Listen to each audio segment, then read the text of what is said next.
We'll now take a look at the example of the conjoined twins, case number 210.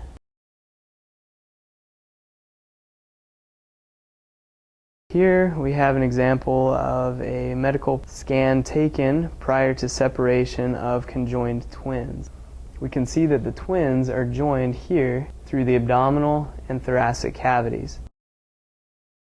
Now, it was critical to take a scan of the internal contents as well as the viscera prior to separation of the twins to ensure that there wasn't any overlap between the two of key or vital organs. By looking closer at the scan, we can see that the sternum has been fused inferiorly. Now, the manubrium of the sternum is unaffected, as well as the clavicles, so just the inferior portion towards the inferior extent or the xiphoid process, which is fused here. You can clearly see a distinction between the heart of each child, so the hearts were not connected.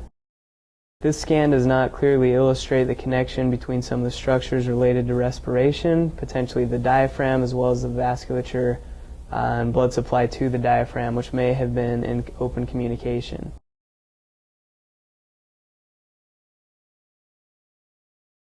What we can see is the connection between the two twins, where we can clearly now see the two mediastinal cavities.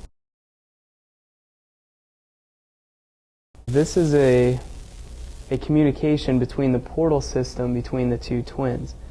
We can see here the inferior vena cava draining up into the heart, and a clear separation between the inferior vena cava and the portal system here. So the portal vein would have been formed from the splenic and superior mesenteric veins of the twin, and then here we see the communication between the two twins through their portal system. So a separation would have needed to occur through potentially some of the lobes of the liver, as well as a severing of the portal veins to disrupt that communication. Additionally, there was concern if the twins had any open communication between the viscera in the abdominal and pelvic cavities. By making an incision here, we can separate the twins and identify the communication points between the twins. So clearly there is evidence of separation here at the sternum, as well as the portal veins previously mentioned. Now, fortunately, there was no open communication between the bowel of one twin and the other.